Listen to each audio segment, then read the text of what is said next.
Buenas, ¿y cómo andan, gente bella? Acá hemos preparado un ejercicio en presentación para facilitarle el entendimiento. Es el mismo que se le ha subido en PDF a la clase.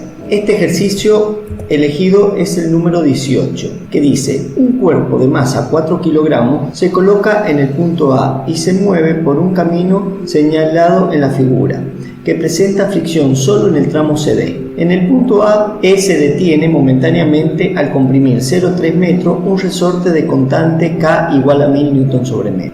A. Determine la energía perdida debido a la fricción en el tramo CD. B. Al volver el resorte a la posición de equilibrio, el cuerpo retorna por la misma superficie. ¿Hasta qué altura sube por el plano AB? C. ¿Dónde se detendrá definitivamente? ¿En qué tramo? Justifique su respuesta. Para resolver este tipo de ejercicio, básicamente se usan dos estructuras diferentes y complementarias. Uno, las teorías que representan las fuerzas, los métodos de fuerza dinámicos, y otro, las teorías que tienen que ver con la energía, o sea, trabajo de fuerza, que son métodos, si bien parece lo mismo, pero no, son separados y complementarios. Otra cosa que les quería recalcar acá es que tenemos los 30 centímetros que me dice el enunciado, o 0,3 metros, es la posición en donde el resorte está completamente comprimido.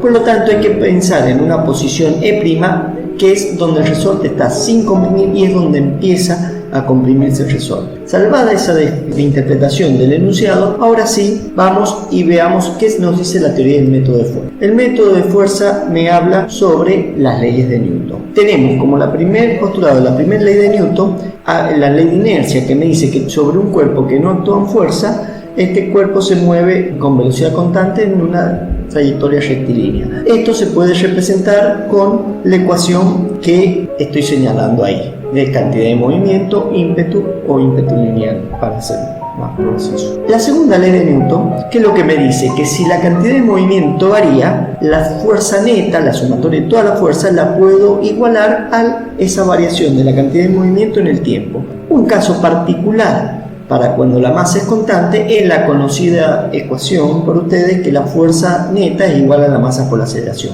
Esto sería una representación para una partícula P de fuerzas que actúan, donde vemos que si la fuerza 1 y la fuerza 2 que están actuando sobre la partícula P me da como resultante la fuerza Fr, la fuerza resultante y la aceleración son dos vectores paralelos que tienen el mismo sentido, debido a que la masa es un escalar positivo.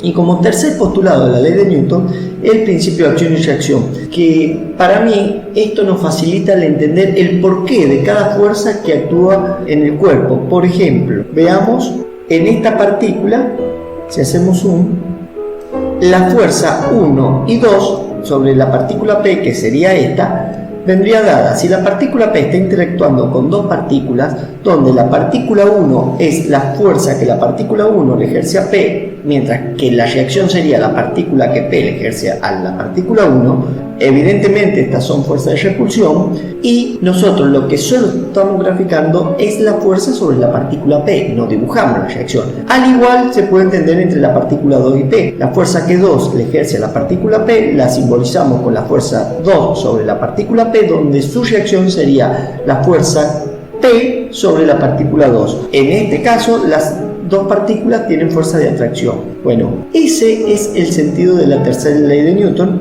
y nos enseña un poco más a ver de qué otro cuerpo o cuál es el cuerpo que está interactuando con mi partícula.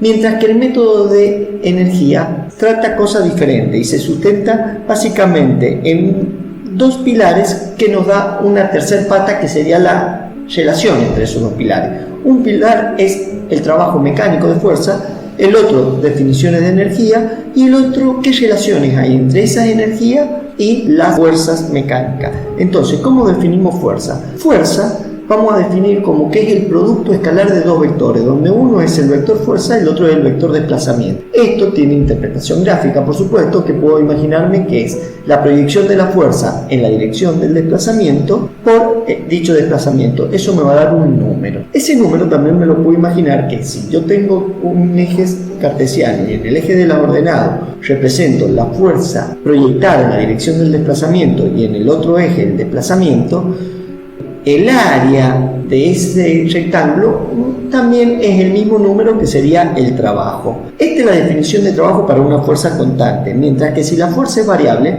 lo que hay que definir es un diferencial de trabajo, o sea, el producto escalar del vector fuerza por un diferencial de desplazamiento. Si quiero el trabajo total, no hay más que integrar entre el desplazamiento inicial y el desplazamiento final, y al evaluar esa integral sabemos que la integral la podemos interpretar como el área bajo la curva, solamente que en este caso en vez de ser un rectángulo es el área bajo la curva de esta función que va variando en el desplazamiento. Eso respecto al trabajo sintéticamente.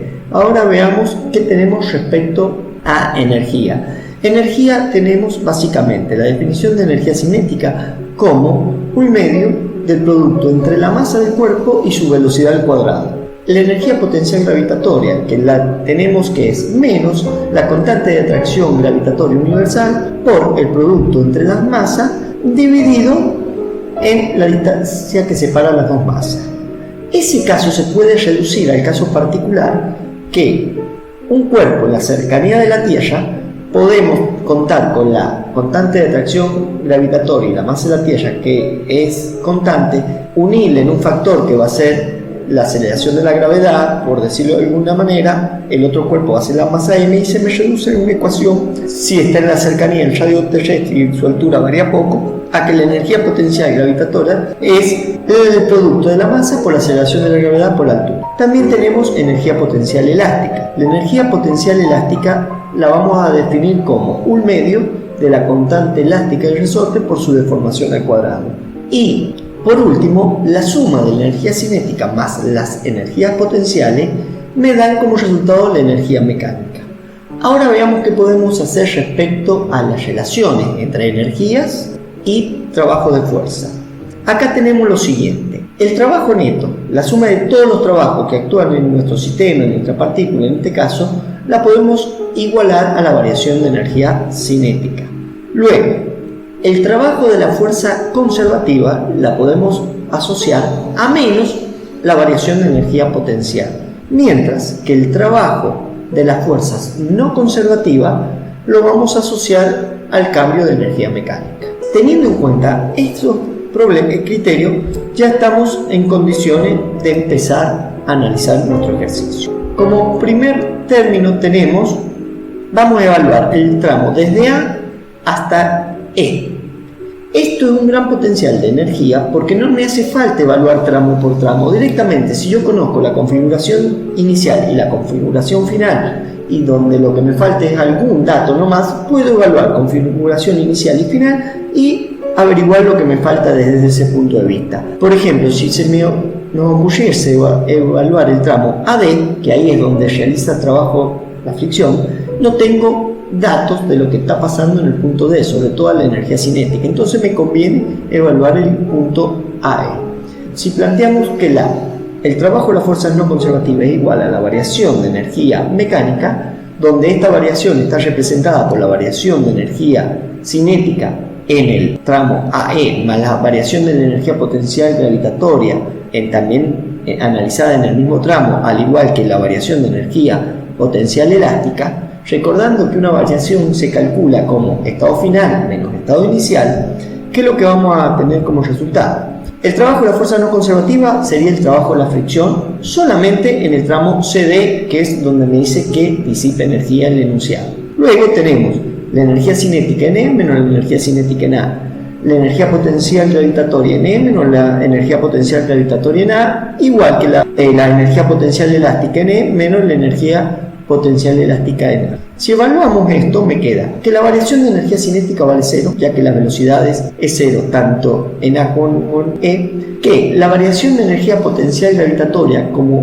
baja la partícula, es negativa, por eso directamente he puesto el producto del peso por la diferencia de altura y el signo menos. Luego, el resorte gana energía potencial, por lo tanto, es un medio de K por la deformación final al cuadrado. De ahí ya tenemos todo y podemos sacar que el trabajo de la fuerza de fricción es igual a menos 13,8 joules. Acá es importante ver que donde tengo los números, los he colocado para hacer un análisis dimensional.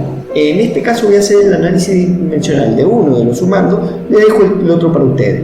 Si multiplicamos kilogramos, metros sobre segundo al cuadrado, eso es Newton. Newton por metro es la unidad de energía, que sería Joule.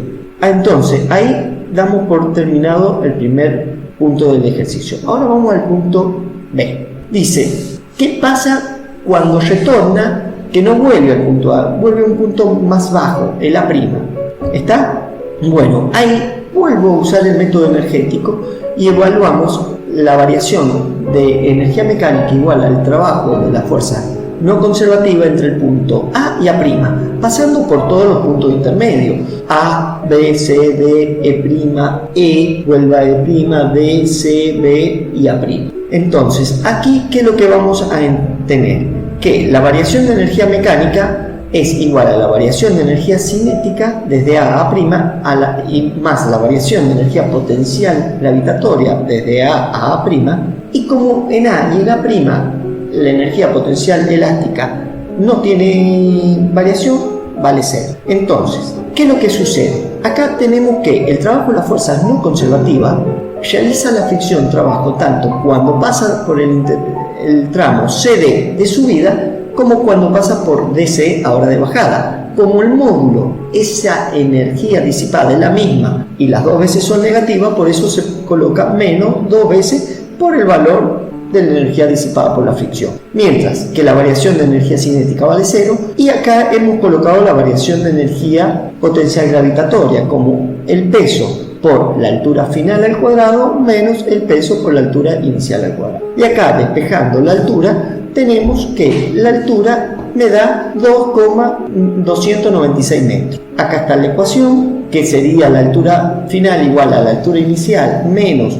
2 veces el trabajo de la fricción sobre el peso, donde si hacemos el análisis dimensional del segundo sumando, tenemos Newton por metro dividido el Newton, que es kilogramos metro sobre segundo. Como se va Newton con Newton, me queda metro. Espero que se entienda hasta acá.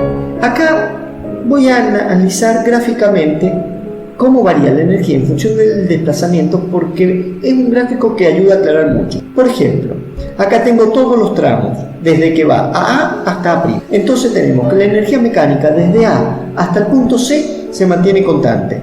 Desde C a D, ahí realiza trabajo de la fricción, pierde energía mecánica. Luego se mantiene de vuelta constante desde D, pasando por E y volviendo a D. Desde D a C vuelve a realizar trabajo de la fuerza de fricción y pierde energía mecánica, manteniéndose constante desde C hasta A'.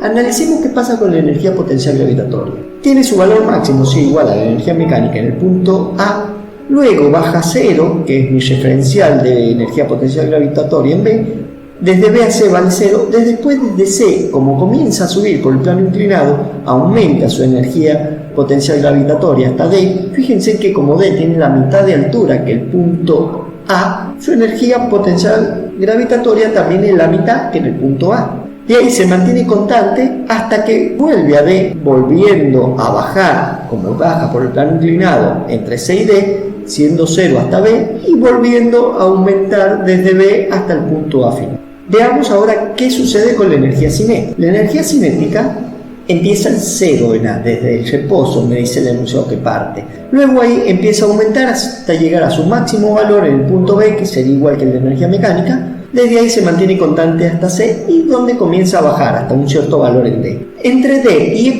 recordemos que el punto E' era cuando empezaba a actuar el resorte, pero no estaba deformado. Se mantiene constante la energía cinética. Entre el punto E' y E, acá es interesante, la energía cinética empieza a disminuir, mientras que como el compresor empieza a aumentar su deformación, la energía potencial elástica empieza a aumentar. Entonces hay un intercambio energético entre energía cinética y energía potencial elástica. Luego, al comenzar el resorte a distenderse, empieza a disminuir su energía potencial elástica y la energía cinética empieza a aumentar, como se observa acá en la gráfica. Luego se mantiene constante, al descender el cuerpo por el plano inclinado, vuelve a aumentar la energía cinética, luego desde ahí se mantiene constante en el tramo CB y donde por último, desde B a A' desciende. Esto sería el análisis energético. Esta ha sido la primera parte de la clase. Prometo hacerle un video para que analicemos el punto C. Ha sido todo por hoy, espero que les haya gustado.